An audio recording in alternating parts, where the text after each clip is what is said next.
جس بات کا کوئی سر پیر ہی نہ ہو اویس کمن سیالکوٹی اس بات کو کرنا اپنی توہین سمجھتا ہے۔ اٹھائیے میری 2011-12 کی تقاریر، آج سے 8-9 سال پہلے میں نے کہا تھا امت مسلمہ اپنے اندر اتحاد پیدا کرو۔ اگر یہ دیکھتے رہو گے کہ مر رہا ہے تو وہ مر رہا ہے، مر جائے گا تو وہ مر جائے گا، تو وہ وقت زیادہ دور نہیں ہے کہ جو اسے مار رہا ہے وہ تجھے بھی مارنے آ جائے گا، اور دیکھنے والے یہی دیکھتے رہیں گے کہ مر رہا ہے تو وہ مر رہا ہے، ہمیں کیا۔ اگر شام کے مظلوموں کی آواز پر اٹھے ہوتے، اگر فلسطین کے مسلمانوں کی آواز پر لبیک کہا ہوتا،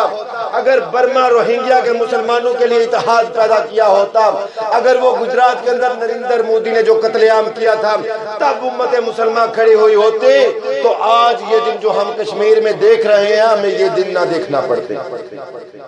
اللہ سے کرے دور تو تعلیم بھی فتنہ، املاک بھی، اولاد بھی، جاگیر بھی فتنہ، نہ حق کے لیے اٹھے تو شمشیر بھی فتنہ، ارے شمشیر ہی کیا نعرہ تکبیر بھی فتنہ۔ واضح طور پر کہتا ہوں دبا سکو تو صدا دباؤ، دبا سکو تو صدا دباؤ،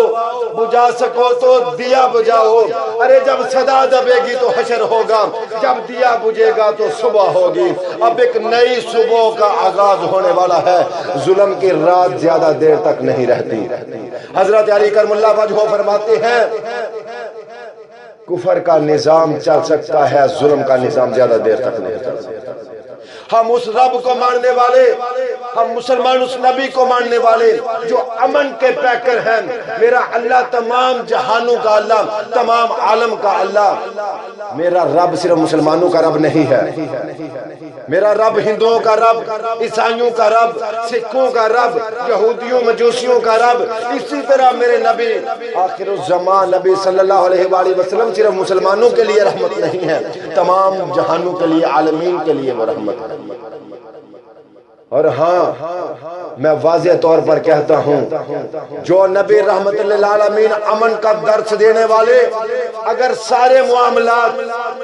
مذاکرات سے طے ہو جاتے، ٹیبل ٹاک سے حل ہو جاتے، تو میرے نبی کبھی بھی تلوار نہ اٹھاتے، کبھی بھی میدان جہاد میں نہ جاتے۔ ارے سنو، یہ جہاد ہمارے ایمان کا حصہ ہے، ہمارا ایمان مکمل ہی نہیں ہو سکتا جب تک ہم جہاد کی بات نہ کریں۔ نہ سمجھو گے تو مٹ جاؤ گے ہندوستان والو، تمہاری داستان تک نہ رہے گی داستانوں میں، پھر سٹوریوں میں، کہانیوں میں، کتابوں میں کہانی پڑھنے کو ملے گی کہ ایک ہوتا تھا انڈیا، ایک ہوتا تھا بھارت، ایک ہوتا تھا ہندوستان جو اپنے باپ سے مذاق میں ہی مارا گیا۔ میں سلام پیش کرتا ہوں علامہ محمد اقبال سیالکوٹی کو، میرے شہر کا فخر، کیا خوب کہا۔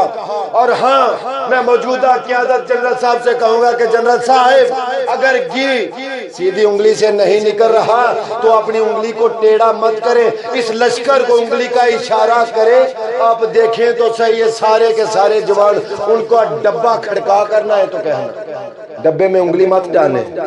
ہاں یہ تو تیار ہے، وہ 65 کا معاملہ کیا، یہ فروری والا معاملہ کیا، نوجوان ایسی تاریخ رقم کریں گے کہ پچھلی تاریخوں کو ختم کر کے بھول جائیں گے، سبھی ایک نئی تاریخ کا آغاز ہوگا۔ یہ سارے کے سارے جوان تیار ہیں۔ میں پاکستان کی عوام کو یقین دلاتا ہوں کہ ہمارا فخر،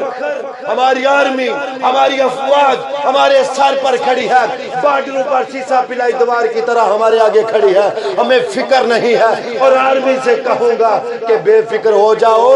چند غداروں کے علاوہ سارے کی ساری عوام آپ کے ساتھ کھڑی ہے، قدم بے قدم ساتھ کھڑی ہے، شانہ بے شانہ ساتھ کھڑی ہے۔ وہ ٹینکوں کو اڑانے والا معاملہ ہم بھولے نہیں،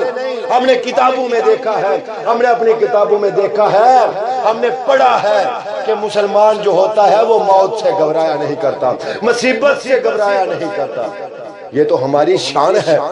ہم تو بڑے فخر سے ملیں گے۔ جیسے وہ شیخ رشید کہتا موت ہماری محبوبہ ہے، ہم اپنی محبوبہ سے ملیں گے۔